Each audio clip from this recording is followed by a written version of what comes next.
तो इस पूरे सेशन में आज हम देखेंगे कि जीएमओ एंड कॉर्पोरेट लॉबिंग क्या है। जीएमओ हम थोड़ा आगे देखेंगे, बट पहले हम देख लेते हैं कि कॉर्पोरेट लॉबिंग क्या है एंड ये कैसे होता है। तो हमें पता है, हमें क्यों पता है, क्योंकि हमने कैमरे में देखा है। तो मोदी और ट्रम्प दोनों का जो रिलेशन है बहुत ही फ्रेंडली माना जाता है, कैमरे में ऐसा ही दिखता है। तो जब पहली बार जब ट्रम्प इलेक्ट हुए थे, उस टाइम पे तो काफ़ी सही फ्रेंडली माहौल था इंडिया और अमेरिका के बीच। बट इस बार जब 2024 में ट्रम्प इलेक्ट हुए हैं, तो काफ़ी सारे टेंशन्स चल रही हैं, इंडिया की आर्म ट्विस्टिंग चल रही है। पब्लिक डोमेन में ऐसा बोला जाता है कि हार्ले डेविडसन पे काफ़ी ज़्यादा टैक्स लगाता है इंडिया इंपोर्ट पे। ऐसे ही काफ़ी सारी चीज़ें हैं, जैसे कि टेस्ला हो गई, और भी ज़्यादा मोटर व्हीकल्स हैं, अमेरिकन प्रोडक्ट्स हैं उनके इंपोर्ट पे, ठीक है।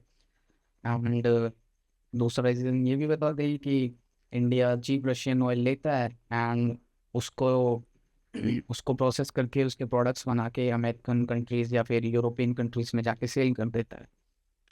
तो ये चीज़ें उनको पसंद नहीं आ रही है, ठीक है। एंड ये दोनों चीज़ें, इस तरह की बातें बोलना पब्लिक डोमेन में सेंस भी बनाता है, क्योंकि अगर वो लोग ऐसा बोलते हैं इंडिया पे टैरिफ्स लगाएंगे, पहले 25% लगा था, 50% लग चुका है। तो मतलब एक तरह से उनको पब्लिकली जो उनके सिटीजन से सपोर्ट भी आएगा, ठीक है। बट जो ट्रम्प है, उनकी सरकार है, वो कॉर्पोरेट लॉबिंग के बारे में नहीं बोल सकते, टेबल के नीचे ये सब चलता है। कैसे चलता है? एक बहुत ही सिंपल टर्म में एक सिंपल सा एग्जांपल इस अभी सेशन में मैं दे दूंगा। तो इसके और भी मेथड्स हैं करने के, ठीक है, मत करना। इसके और भी मेथड्स हैं, बट जो अभी मैं बताने वाला हूँ वो एक बहुत ही इजी टू अंडरस्टैंड एंड बहुत सिंपल अप्रोच है, जिसके हम समझ जाएंगे कॉर्पोरेट लॉबिंग कैसे किया जाता है एंड क्यों किया जाता है। तो वीडियो स्टार्ट करते हैं एंड हम टाइम में ज़रा सा पीछे चलते हैं, जब यूएस में इलेक्शंस हुए नहीं थे, होने वाले थे, 2024 की इलेक्शंस।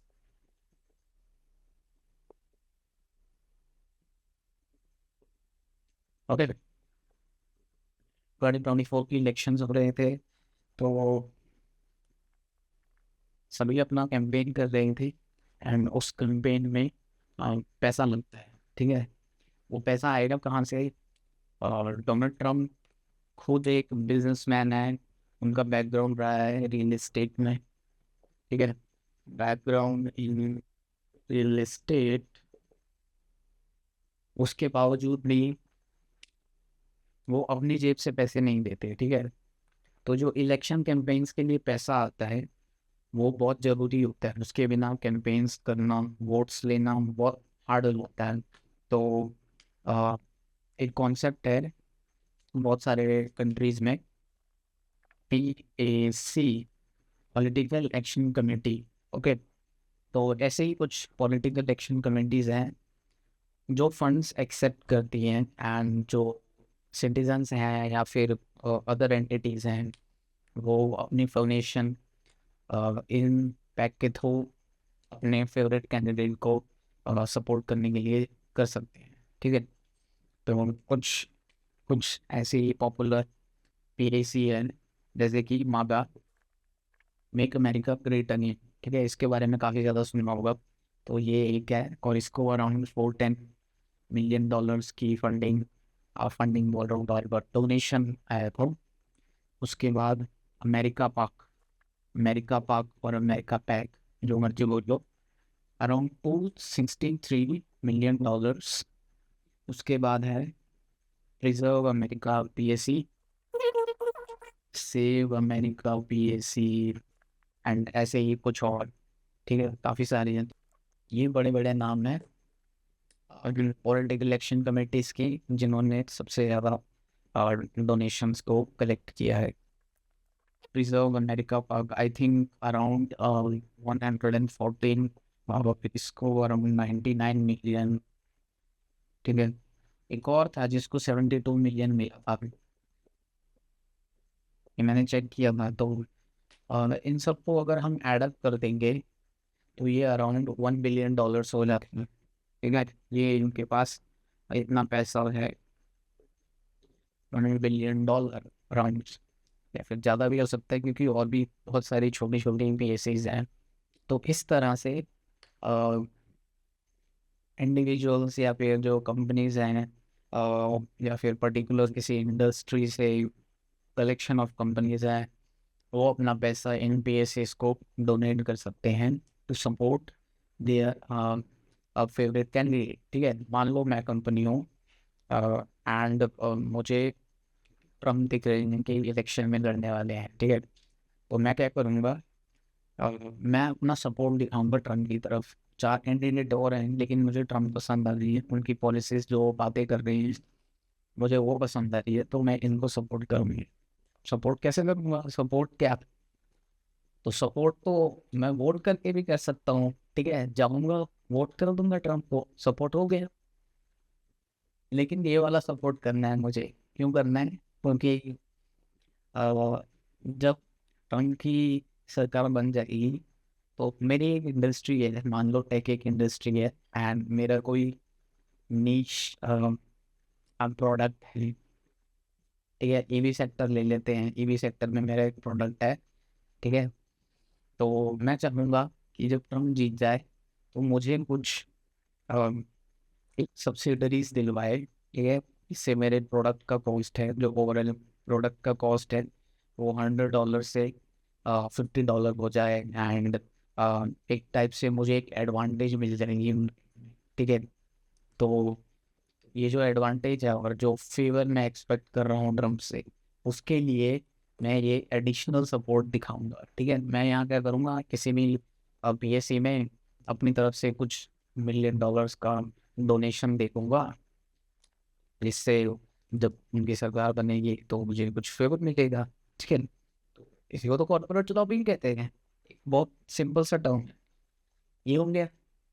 उसके बाद उसके बाद एक और चीज़ बताता हूँ, ये पहले से है, ये सब पहले से है। ये वाली 2024 में नया नया ही बनाया गया है।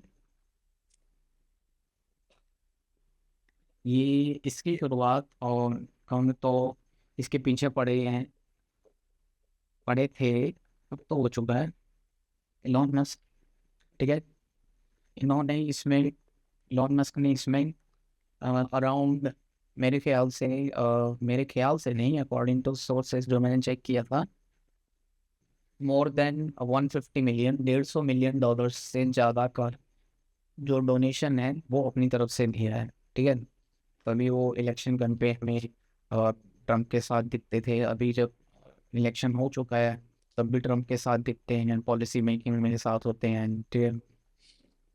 और इनके साथ कुछ और भी कंपनीज देखी थी मैंने, जैसे कि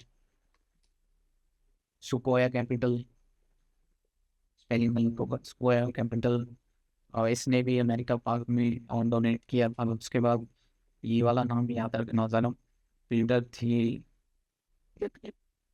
ठीक है, पीटर थियल।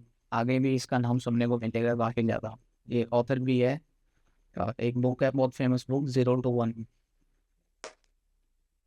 आगे इसका नाम सुनने को मिलेगा, याद रखना। ऊपर से ये जो सुकोया कैपिटल है, इसने भी अराउंड आई थिंक $1 मिलियन इतना फंड किया था, डोनेट किया था, सॉरी, डोनेट किया था।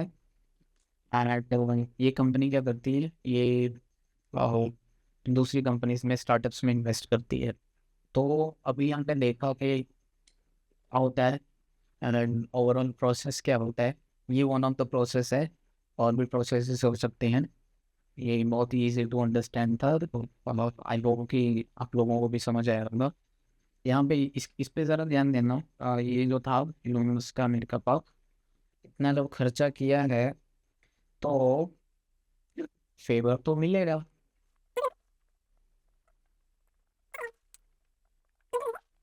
एंट्री कहाँ मिलेगी, इंडिया में मिलेगी। इंडिया में याद है ना, रेस्ट्रिक्शन था, टेस्ला पे रेस्ट्रिक्शन था, उसके बाद स्टारलिंक पे रेस्ट्रिक्शन था। स्टारलिंक बांग्लादेश में अवेलेबल था, ठीक है, पहले। बट अभी अभी तो टेस्ला और स्टारलिंक दोनों को इंडिया में एंट्री मिल चुकी है। और जो महाराष्ट्र के सीएम थे वो खुद जाके शोरूम में उन्होंने वो किया था उद्घाटन।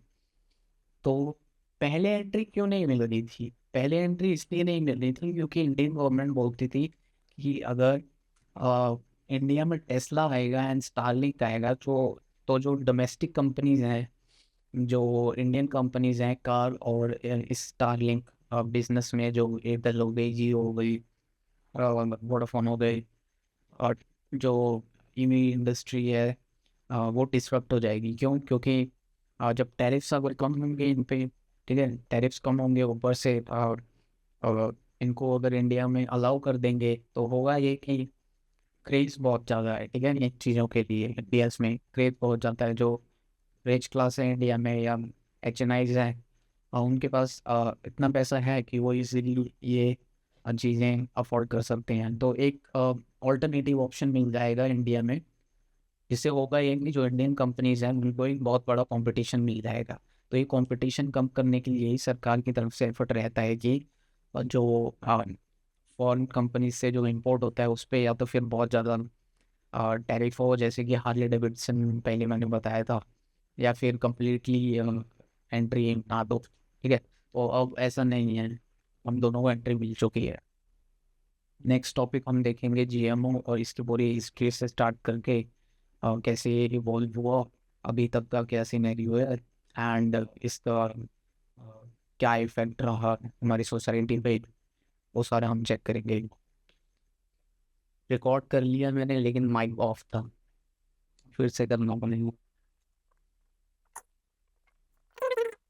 फिर से देखते हैं GMO होता क्या है, ठीक है। बहुत ही सिंपल टर्म में बताऊंगा, पहले डेफिनेशन बताऊंगा, फिर एक सिंपल एग्जांपल लूंगा, उसके बाद रियल लाइफ एग्जांपल का एक सीड बताऊंगा या फिर एक प्रोडक्ट बताऊंगा जो इंडिया में यूज हो चुका है ऑलरेडी और होता है। Organism are modified genetically, so genetically modified organisms, okay. तो सबसे पहले ऑर्गेनिजम्स में क्या क्या काउंट होते हैं? It is living beings, plants as well as animals, also bacteria, okay. तो इन तीनों को मिला के हम ऑर्गेनिज्म बोल सकते हैं।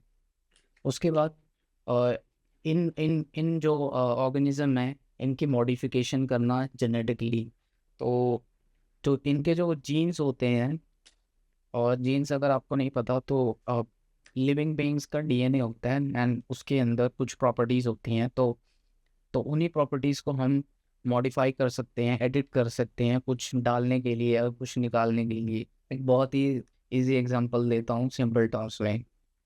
तो हमारे पास एक आलू है और एक टमाटर है।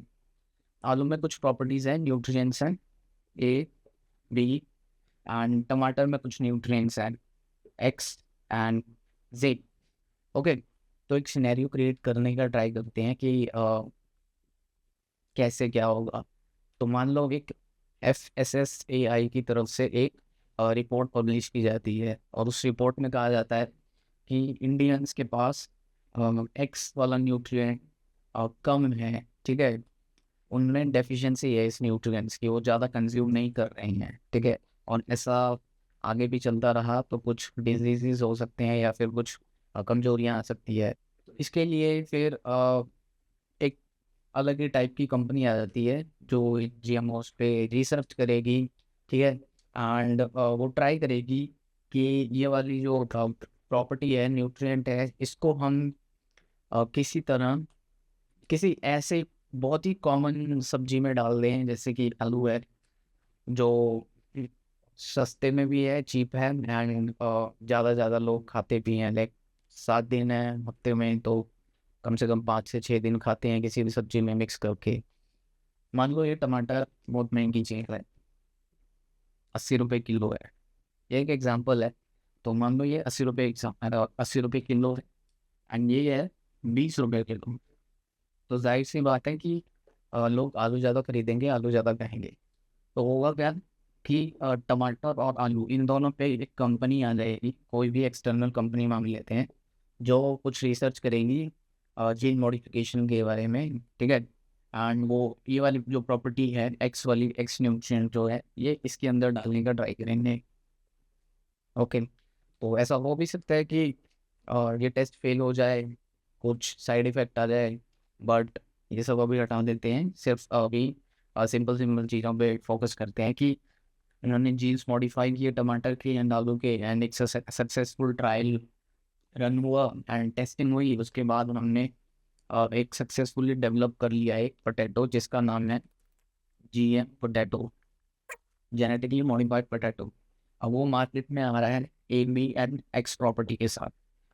ये था 20 रुपये किलो एंड ये वाला है 30 रुपये किलो।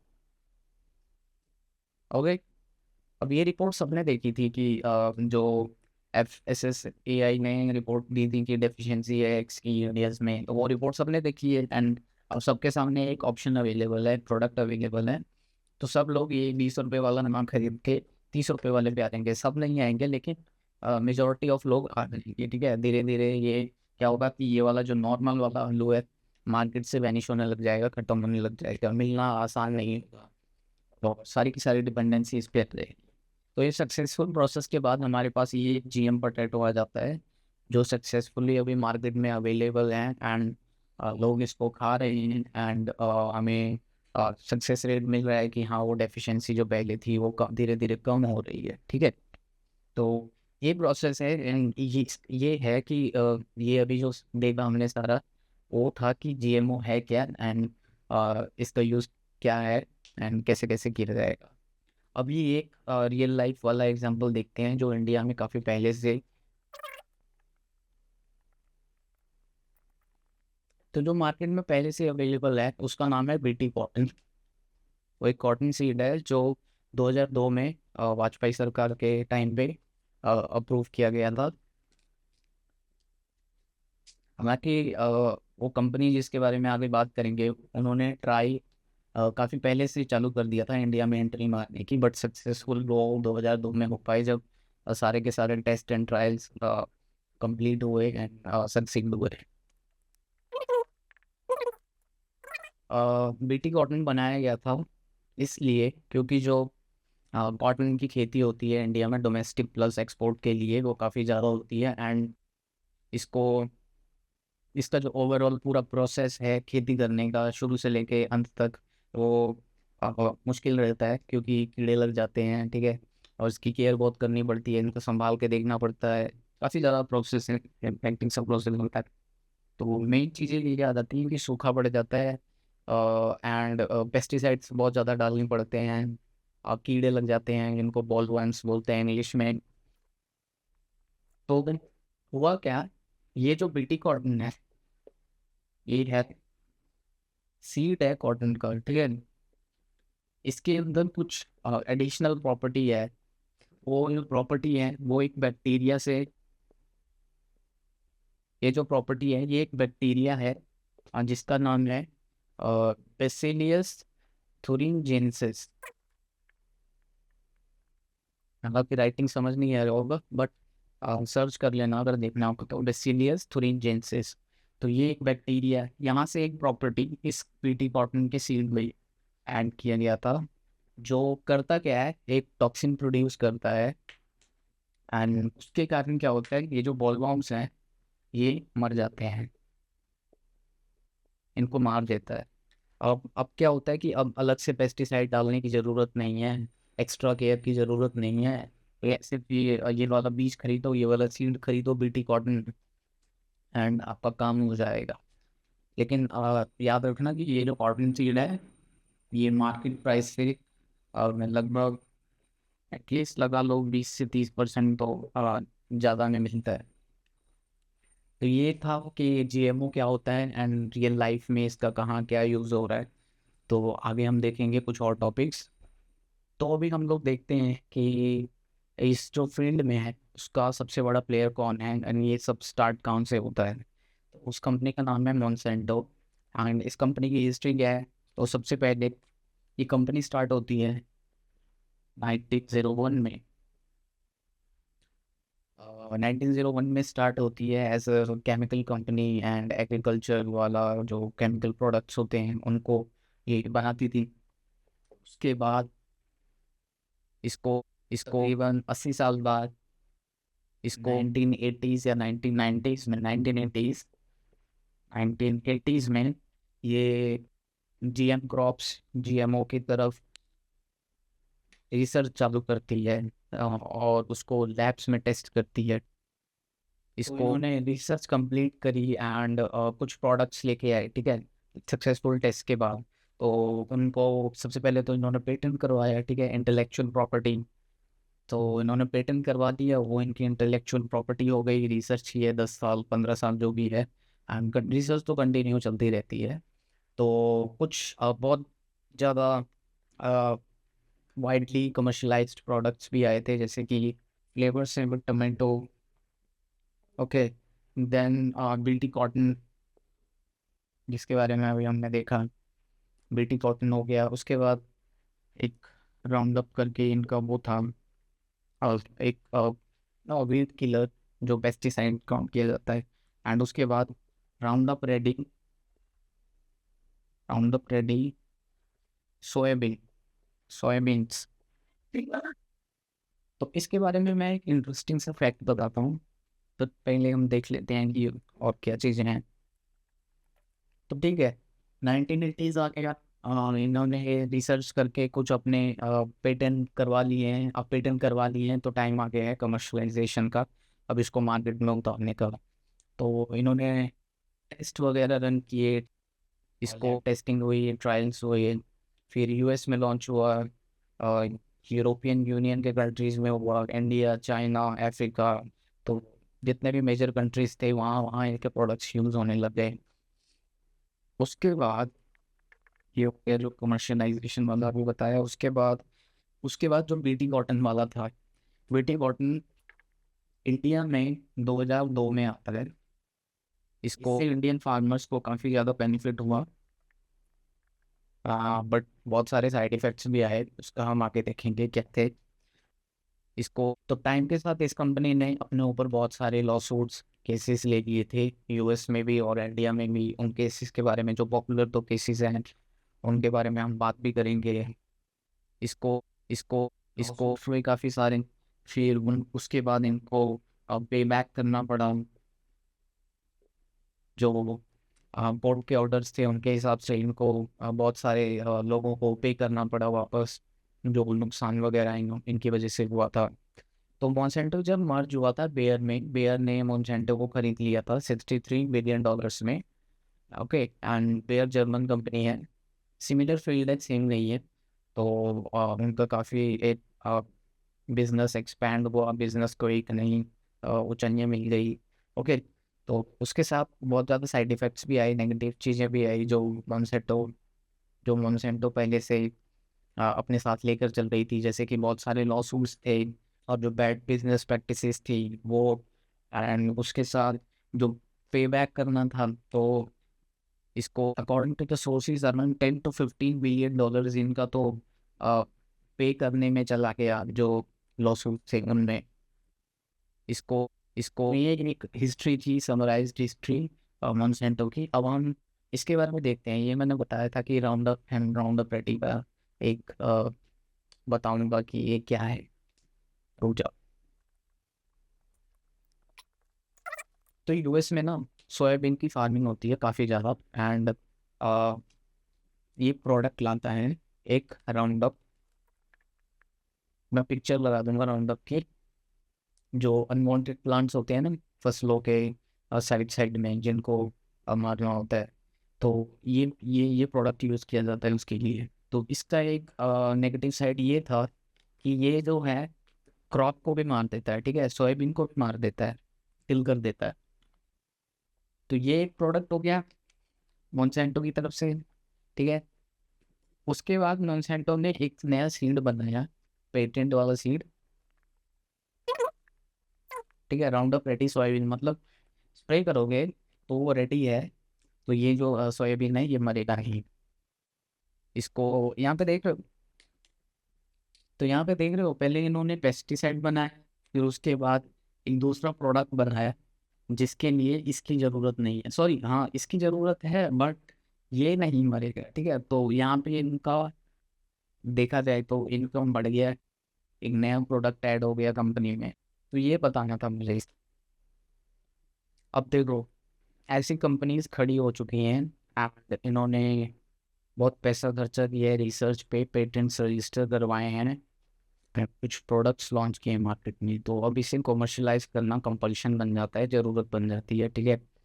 क्योंकि इसको शेयर होल्डर्स को ग्रोथ चाहिए, ठीक है, डिविडेंड्स चाहिए, ऐसे ही कुछ फाइनेंशियल चीज़ें होती हैं जिसकी वजह से कंपनी पीछे नहीं जा सकती।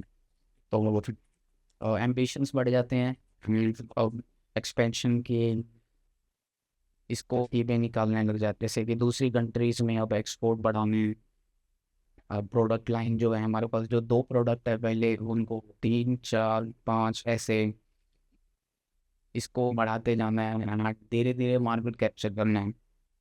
तो सिर्फ ये एक मोनसेंटो एक कंपनी नहीं है, आज की डेट में काफ़ी कंपनीज एग्जिस्ट करती हैं, जैसे कि मोनसेंटो हो गई, कैम चाइना हो गई, बेयर खुद है जिसने मोनसेंटो को खरीद लिया है, BASF है एंड कॉर्टेवा, कुछ ये मेजर प्लेयर्स हैं जिनके पास majority of the market share अभी एग्जिस्ट करता है। तो ये जो फूड वाली मार्केट है ये एक्चुअली देखा जाए तो $3 to 4 ट्रिलियन की मार्केट है, बहुत सारा पैसा है, ठीक है। एंड जैसा कि मैंने कहा था कि फूड इज़ एवरग्रीन बिजनेस, क्योंकि जो टेक गैजेट्स हो गए वो हमारी इसको इसको ऑप्शन नहीं है, उसकी ज़रूरत नहीं है, वो उसके बिना भी काम चलेगा, ठीक है। हम फैन के बिना रह सकते हैं, ठीक है, हम फ़ोन के बिना रह सकते हैं, कंप्यूटर के बिना रह सकते हैं, लेकिन फूड तो कंपलसरी है, ठीक है, खाना कंपलसरी है, खाना तो पड़ेगा। इसको इसको बहुत बड़ी डिपेंडेंसी बनेगी जब हम कुछ कंपनीज पे डिपेंडेंट हो जाएंगे हमारे इसको क्रॉप्स के लिए, सीड्स के लिए एंड फूड चेन में जो फूड सप्लाई हो रहा है उसके लिए, क्योंकि वो कहती हैं कि ये हमारा पेटेंट है एंड ये इंटेलेक्चुअल प्रॉपर्टी है, इसको रिप्रोड्यूस नहीं कर सकते, रीप्लांट नहीं कर सकते। जैसे कि नेटफ्लिक्स की सब्सक्रिप्शन होती है, हर सीज़न तुम्हें नए बीज खरीदने पड़ेंगे, तुम सेम बीज यूज़ नहीं कर सकते हो, ऐसी ऐसी चीज़ें चलती है। तो शुरुआत में किसानों ने वो सीड्स को ट्राई किया, उसको खेतों में डाला, क्रॉप्स लगाए, तो काफ़ी सारी पॉजिटिव चीज़ें देखने को मिली, साथ के साथ नेगेटिव चीज़ें भी मिली, उसके बारे में आगे डिस्कस करेंगे। तो मोंसेंटो ने 2013-14 के करीब एक वेबसाइट भी बनाई थी जब वो एड कैंपेन्स चला रहे थे इसको यंग फूड के लिए। इसको से एक ऐड का नाम था फूडीज क्लब एंड एक दूसरा था डिनर इज रेडी। उन्होंने एक स्पेशल वेबसाइट भी बनाई थी जहाँ वो सारे के सारे क्वेश्चन को आंसर करते थे। एक शो भी था, आई थिंक शो या पॉडकास्ट टाइप का था कुछ, जहाँ पे वो साइंटिफिक अप्रोच से बताते थे कि कैसे सब कुछ ठीक है एंड कोई साइड इफ़ेक्ट्स वगैरह नहीं है एंड उनके पास सभी अप्रूवल्स हैं, उन्होंने टेस्टिंग कर रखी है, ऐसे ऐसी चीज़ें। तो इनको ट्राई किया क्योंकि सेल्स पिच बहुत ही वैलिड साउंड कर रही थी कि इसको इसको इसको आपकी यील्ड है वो 30 से 50% तक बढ़ सकती है, ठीक है, उसका कॉस्ट कम हो सकता है, पेस्टिसाइड्स पे खर्चा कम हो जाएगा। उसके बाद जो डेफिशिएंसी वाला एग्जांपल दिया था मैंने फूड से रिलेटेड, तो वो चीज़ें एड्स में दिखाई जाती थी कि इसको जो डेफिशिएंसीज हैं या फिर जो प्रॉपर न्यूट्रिएंट्स नहीं मिल पा रही वो मिलेंगे, इसको यो फूड अच्छा होगा, इसके कोई साइड इफ़ेक्ट्स नहीं हैं, बीमारियां नहीं होंगी। तो ये चीज़ें थी और इसके बेसिस पे लोगों ने इसे ट्राई किया। अब बात करते हैं क्या काम किया एंड क्या नेगेटिव इफ़ेक्ट्स देखने को मिले। तो सबसे पहले फार्मिंग में हमें जो यील्ड्स प्रॉमिस की गई थी कि ये 30 से 50% बढ़ाई जा सकती है वो हुआ। इसको 2002 में 200 किलोग्राम पर हेक्टेयर से 2010 में 500 किलोग्राम पर हेक्टेयर, ये इंडिया का बता रहा हूँ, कॉटन जो प्रोडक्शन था वो बढ़ा। इसको साफ हैकिंग काम किया एंड इससे फार्मर्स को बेनिफिट तो हुआ। उसके बाद कॉस्ट, तो जो सीड्स की कॉस्ट है या ओवरऑल फार्मिंग का जो कॉस्ट कैलकुलेशन करेंगे तो उसमें अप टू 4x इंक्रीज हो गई। जैसे कि मान लो अगर ना पहले बीज की बोरी 400 की मिलती है, इसको भी मिल रही है, तो अब वो जाके 1600 की हो गई है जो जीएम वाली सीड्स हैं वो। और इसके साथ ही एक और पॉइंट है कि पेस्टिसाइड से उनका यूज़ कम हो गया है, तो बेनिफिट्स हुए एंड नेगेटिव साइड्स भी देखने को मिली। वो क्या थी, इसको जो ये बेनिफिट्स हैं ना, ये सबको नहीं हो सकते हैं। इसको हमारे पास अगर हम देखें फार्मिंग में, इसको एक रिच फार्मर्स आ जाते हैं और एक पुअर फार्मर्स आ जाते हैं। इसको रिच वाले जो फार्मर्स हैं उनके पास ज़्यादा लैंड है, ज़्यादा रिसोर्सेज हैं, वो इरिगेशन सही से कर सकते हैं। और अगर सीड 1600 में मिल रही है तब भी वो खरीद सकते हैं। एंड अगर कुछ मान लो इसको सूखा पड़ जाता है या कुछ नुकसान हो जाता है तो वो झेल सकते हैं उसको भी। बट अगर जो पुअर फार्मर्स होते हैं जिनके पास लैंड कम है या फिर रिसोर्सेज कम है, उनके लिए देखा जाए तो ये खतरे से कम नहीं है, क्योंकि जो 400 में बीज मिल रहा था वो 1600 का मिल रहा है। उसके पास रिसोर्सेज नहीं है जहाँ से वो इरिगेशन सही से कर पाए। उसके बाद बायोडाइवर्सिटी का लॉस होता है। बायोडाइवर्सिटी मतलब जो एसेंशियल इंसेक्ट्स हैं जो बायोडाइवर्सिटी में इकोसिस्टम मेंटेन करने के लिए होने चाहिए, वो ख़त्म हो गए। उसके बाद जो स्मॉल स्पैरोज आपने देखे होंगे, इसको 15 साल पहले 20 साल पहले स्पैरोज देखने को मिलते थे, छोटे छोटे जो खेतों में होते थे, बट आजकल तो वो एक्सटेंट हो चुके हैं, वो बिल्कुल भी नहीं है। उसके बाद अ, जिस मिट्टी में ये फार्मिंग करी जा रही है ये जीएम सीड से, वो वो पूरा का पूरा लाइक एक्सट्रैक्ट कर ले रहा है जो भी मिनरल्स न्यूट्रिएंट्स जो भी मिट्टी में से आ रहे हैं, उसको पूरा डिग्रेड कर दिया है। ये 1-2 साल से नहीं हो रहा है, जैसे कि लगातार 4 साल 5 साल तक होता आ रहा है, तो धीरे धीरे बायोडाइवर्सिटी का लॉस हो रहा है। लेकिन 1 2 3 ऐसे करते करते काफ़ी सारी चीज़ें हो जाती है जो ओवरऑल देखा जाए तो ये एक नेगेटिव निकल के आता है।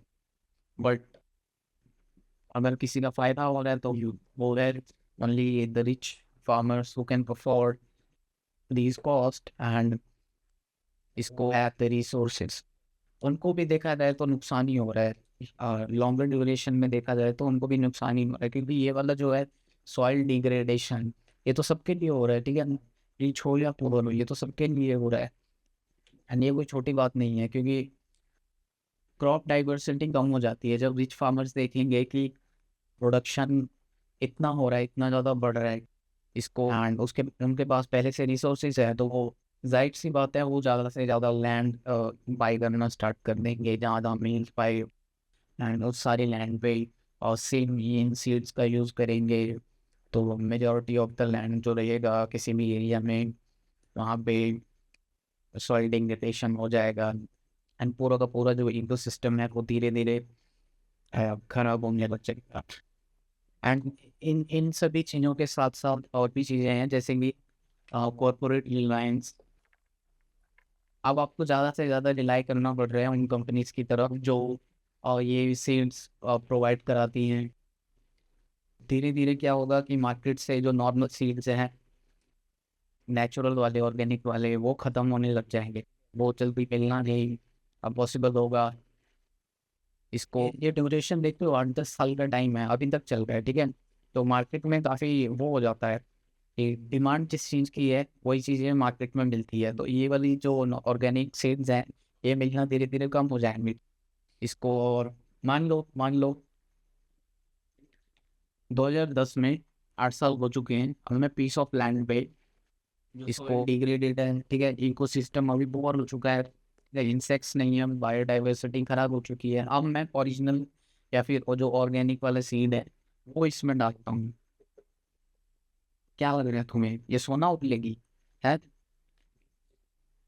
जाहिर सी बात है 1-2 साल या 3 साल तक इसमें जो फसलें निकलेंगी अब ऑर्गेनिक सीड से, वो तो बिल्कुल ऐसा बोल लो कि बर्बाद हो जाएंगी।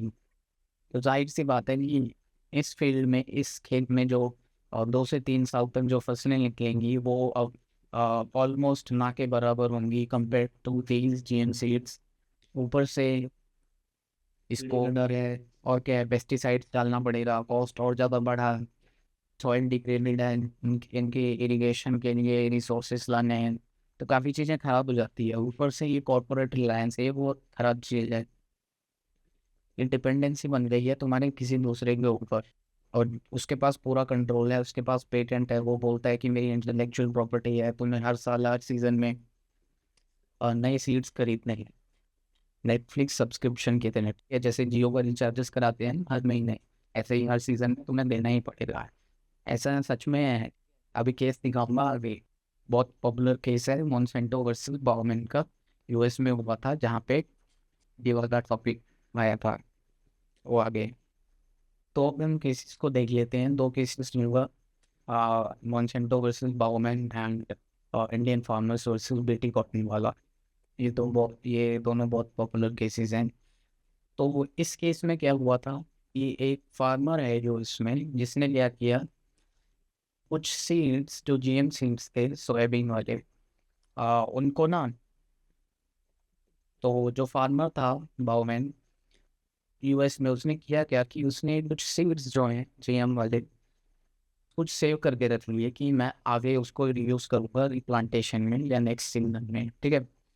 तो ऐसा करके, वैसे उसने एक बार नहीं किया, उसको एक काइंड ऑफ लूप होल मिल गया था, जिसको यूज करके वो हर सीजन इसको जीएम सीड्स को खरीदने से बचता था। एटलीस्ट पूरा का पूरा तो नहीं खरीदना पड़ता था उसे, ठीक है।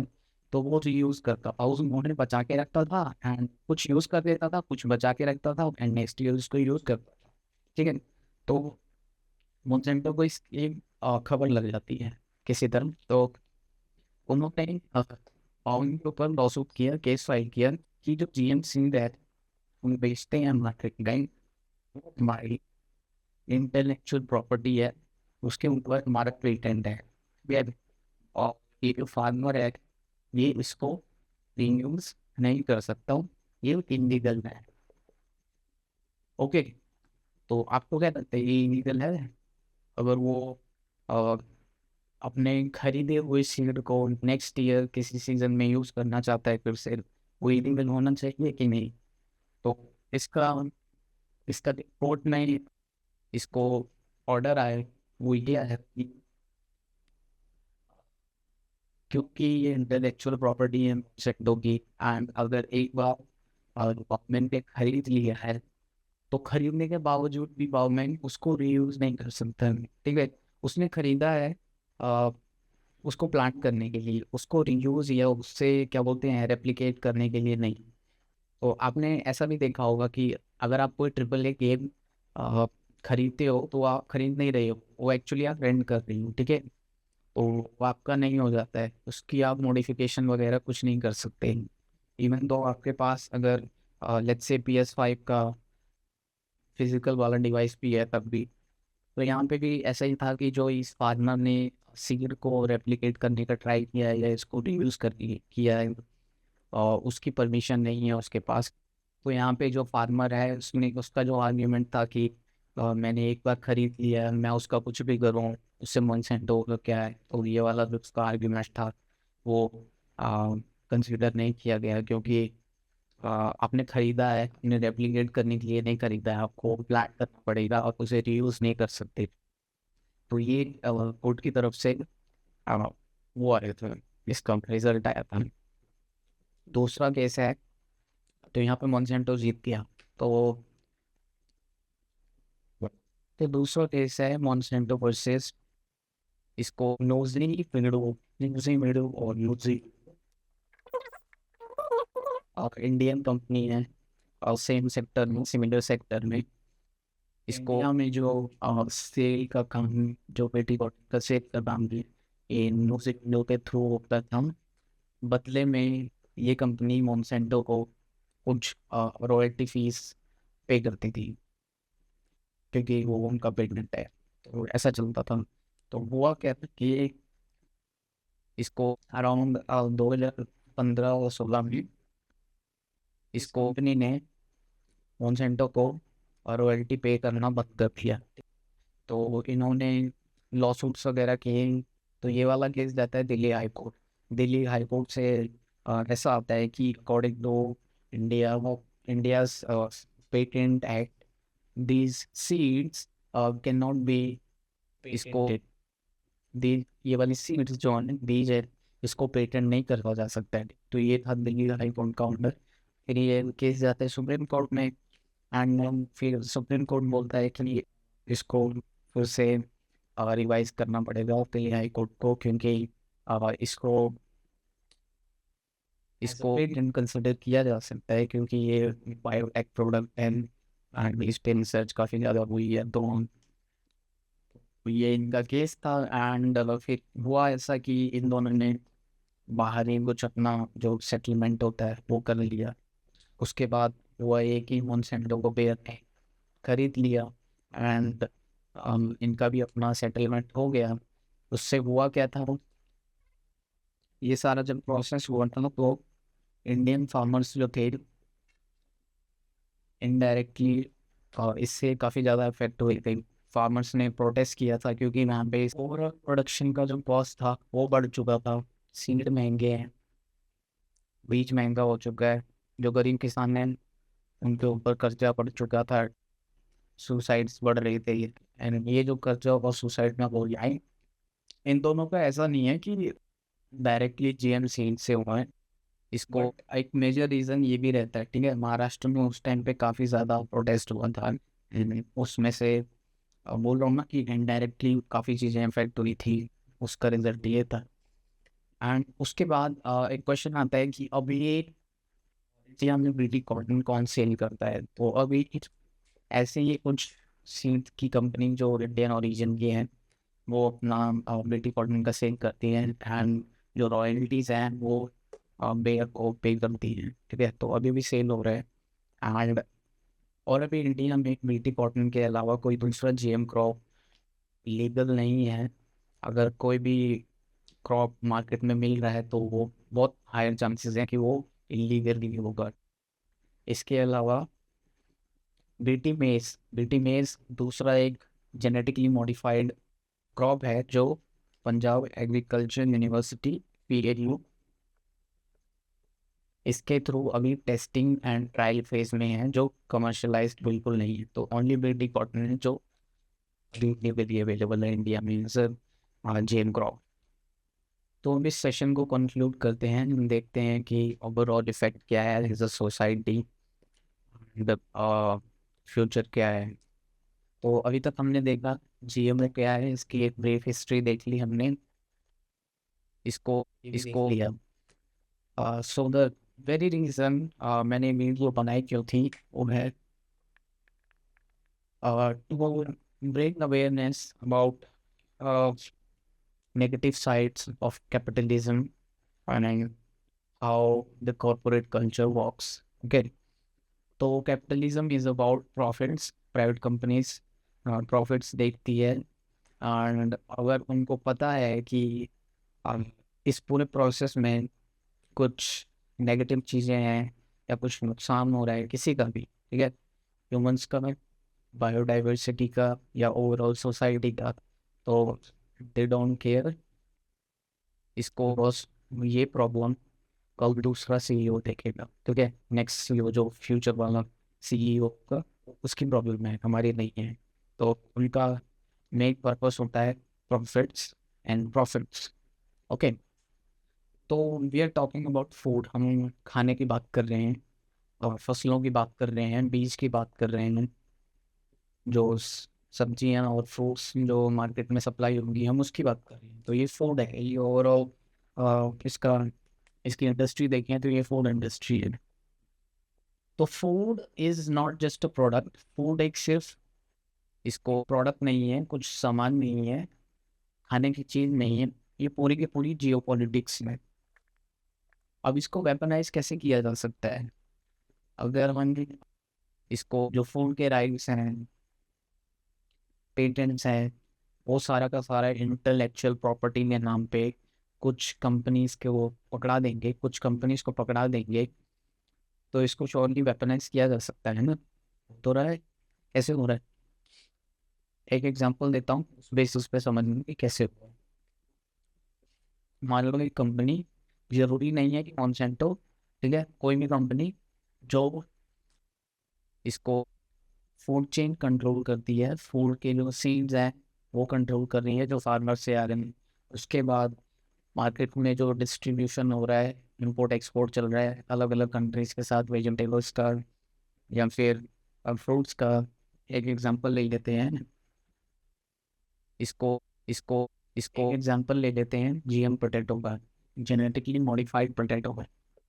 इसको इसको इसको एक या दो कंपनी है जो पूरे इंडिया में जीएम पोटैटो की सप्लाई करती है। एक सिचुएशन को सिमुलेट करते हैं यहाँ पे, हमें दिख रहा है कि आने वाले टाइम में 1 से 2 महीने के बीच, अराउंड 1 to 2 मंथ,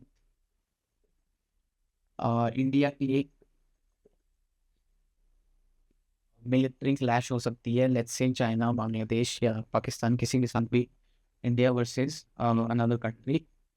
इसको एक सिमुलेशन है, एक और सिनेरियो मैं बता के दिखा रहा हूँ, जिससे मैं ओवरऑल एक बड़ी पिक्चर दिखा रहा हूँ कि हमें पता है कि टेंशन्स चल रहे हैं दो कंट्रीज के बीच, एंड इसको ये कंपनी अपना फूड चेन कंट्रोल करती है, सप्लाई करती है जीएम पोटैटो। ये मतलब पहले से चला रहा है, ऐसा अज्यूम करके चलते हैं कि सब कुछ सही चल रहा है। इसको इसको क्या होता है कि हमारे यहाँ तो ट्रेनिंग चालू हो रही है, ठीक है, ट्रेनिंग चालू हो रही है, सब लोग प्रिपेयर कर रहे हैं मिलिट्री वॉर के लिए, हो सकता है सिटीजन्स भी प्रिपेयर कर रहे हैं। तो इस कंपनी को, या फिर जहाँ ये कंपनी बेस्ड है, एनी कंट्री, उस कंट्री को कुछ बेनिफिट या नुकसान पहुंचाना है हमें, ठीक है, वो क्या करेगा।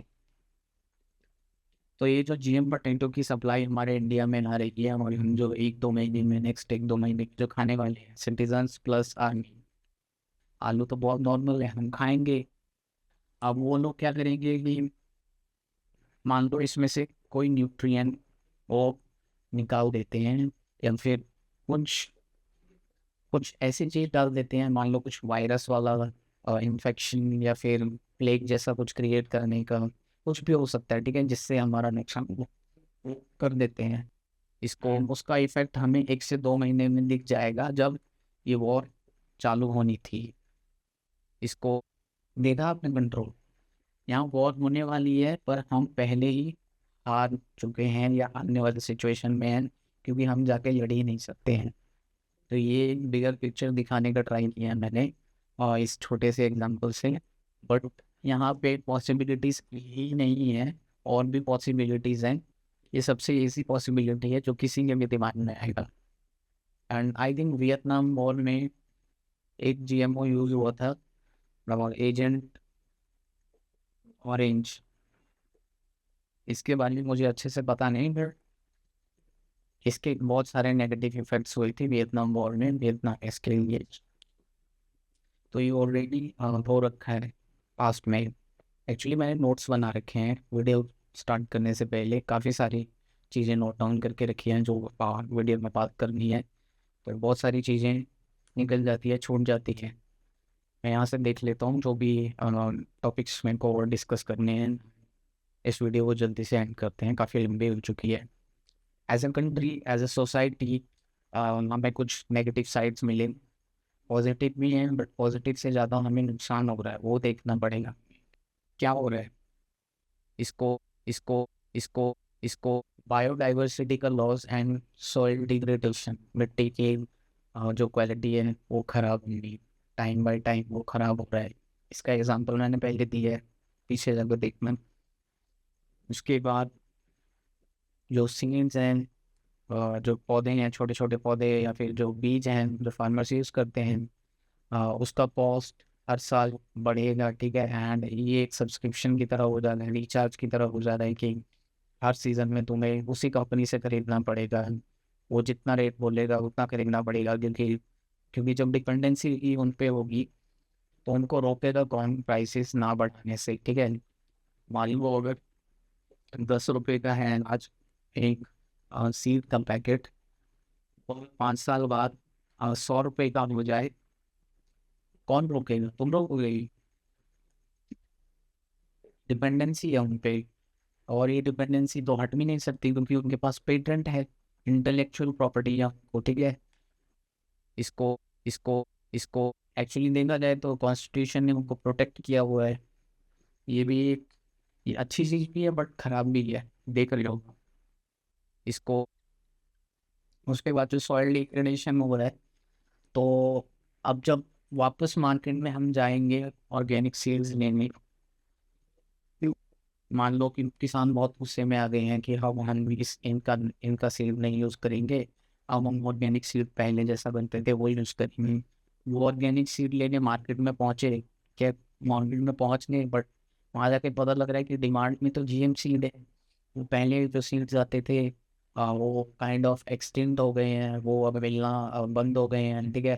तो सबसे पहले तो ये वाली प्रॉब्लम आ गई कि मिलेगा नहीं, 6 महीने 1 साल लग जाएंगे उसको पहले लाने में ही, ठीक है। अब जब उसको लेके आएंगे कहीं से दूसरी कंट्री से या फिर दूसरे स्टेट से, तो उसके बाद फिर जब उनको इन डिग्रेडेड सॉइल जो और जो जमीन जो खराब हो रखी है उस पे इन ऑर्गेनिक सीड को लगाएंगे, तो ये गारंटीड है कि कम से कम 2 साल, 2 साल तक तो उन किसानों को एक्सपेक्ट करना पड़ेगा कि अच्छी प्रोडक्शन बिल्कुल भी नहीं हो सकती।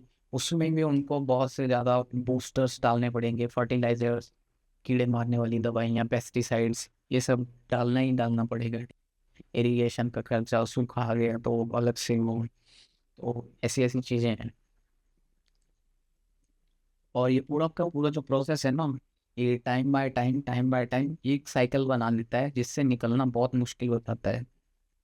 इसको इसको इसको इसको इसको इसको तो ये वाला जो पॉइंट है कि ग्रेटर कंट्रोल ऑन गवर्नेंस, मतलब ये आपका आपका जब बहुत बड़ी कंपनी हो चुकी है, बहुत पावरफुल हो चुकी है, बहुत ज़्यादा डिपेंडेंसी है इस कंपनी के ऊपर किसानों की, तो ये क्या करेगी कि सरकार के अंदर, गवर्नमेंट के अंदर अपना कंट्रोल लाएगी, ठीक है।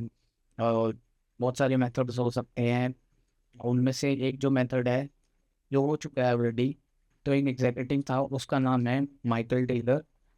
सबसे पहले वो एफडीए में डिप्टी कमिश्नर की पोस्ट पे जाते हैं, एंड वहाँ से फिर लगभग 10 साल मॉन्सेंटो का केस कोर्ट में एज अ लॉयर लड़ते हैं। फिर उसके बाद फिर से वापस एफडीए ज्वाइन किया, उसके बाद एफडीए में रहे, फिर उसके बाद फिर से इधर मॉन्सेंटो में जाके वाइस प्रेसिडेंट बन गया, फिर उधर से फिर वापस एफडीए में आ गया। तो वो ये वाला जो प्रोसेस है कि एग्जीक्यूटिव्स मूव कर रहे हैं इधर से उधर, इधर से उधर, ये एक प्रोसेस देखा जाए तो बड़ी टाइम में ये बताता है कि इधर और इधर दोनों से कनेक्टेड है, एंड वो पॉलिसी को अफेक्ट करता था, ठीक है।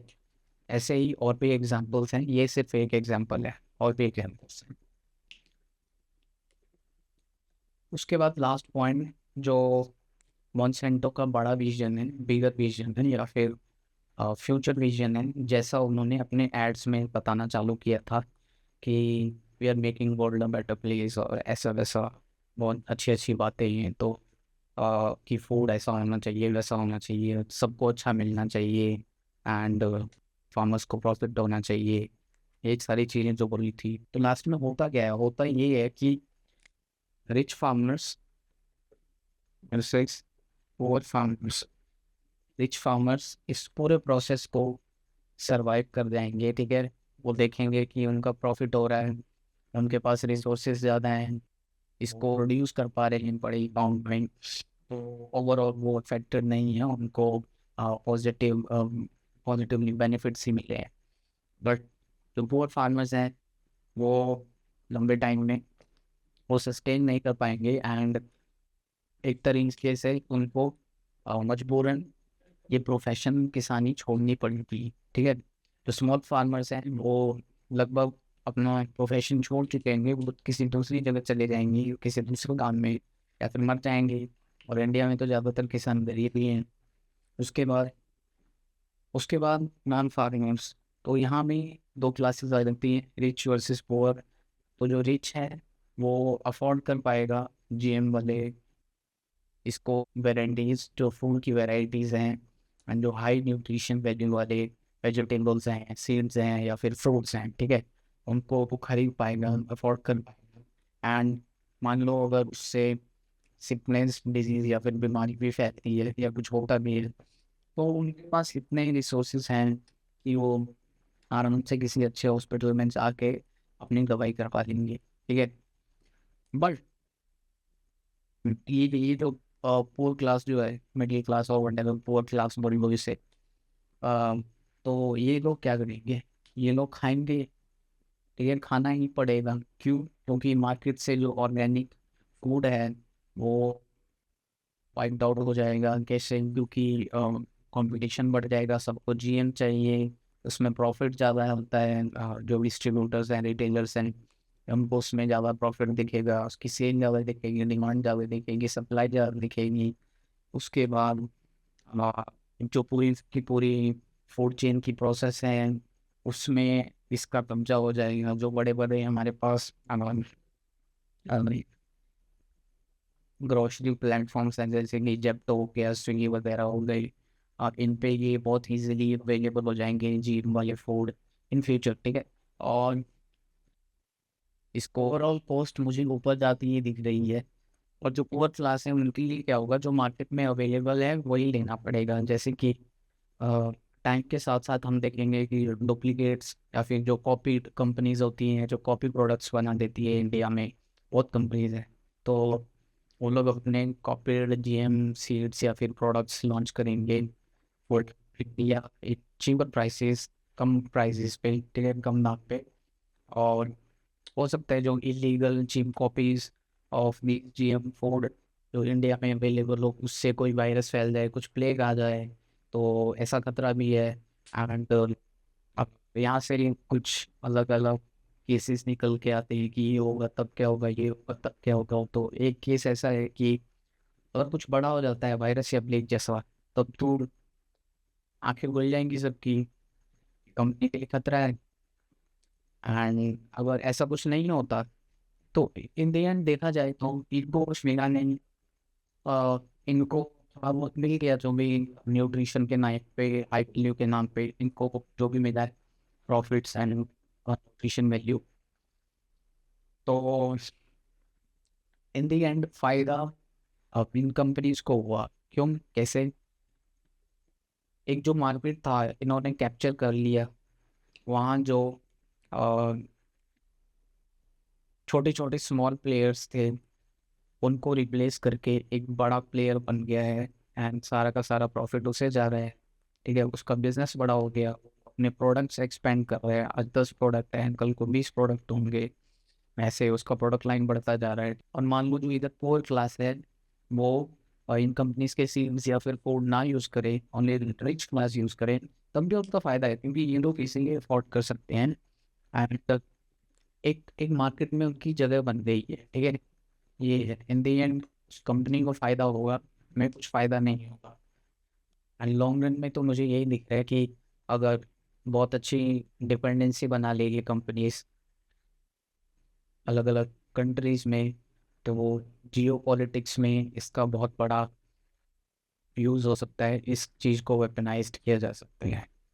कोविड-19 में तो सबने देखा था कि बिना खाए ही क्या क्या हुआ, पूरी दुनिया शट डाउन हो गई। बट यहाँ पे तो खिला पिला के शट डाउन कर। तो द वेरी रीज़न जो मैं ये वीडियो बना रहा हूँ, to make you guys also aware of this situation, or this thing, which is uh, which has already happened in past and आगे भी हो सकता है। तो अगर आपको इसके बारे में पता है तो आप इन्फॉर्म्ड डिसीजन ले पाओगे फ्यूचर में। अगर ऐसी चीज़ें इंडिया में होती है तो आपको पता रहेगा कि अगर जीएमओ इंडिया में आ रहे हैं, लीगलाइज हो रहा है, तो कहाँ से आ रहा है, कौन सी कंट्री से आ रहा है, इसके पीछे कोई हिडन रीजंस तो नहीं है। तो थैंक यू एवरीवन, लास्ट तक वीडियो देखने के लिए। चैनल को सब्सक्राइब कर देना, वीडियो को लाइक कर देना अगर आपको टॉपिक पसंद है, आपकी अंडरस्टैंडिंग बड़ी हो तो। और कमेंट सेक्शन में ये भी बताना कि आपको कोई स्पेसिफिक टॉपिक है जिस पे आप डिटेल में नहीं चाहते हो, क्योंकि मेरे पास काफ़ी सारे टॉपिक्स हैं जिस पे मैं प्लान कर रहा हूँ, तो वो टॉपिक्स आपको देखने को मिलेंगे। एंड आपका कोई स्पेशल टॉपिक है तो बता देना कमेंट। Thank you.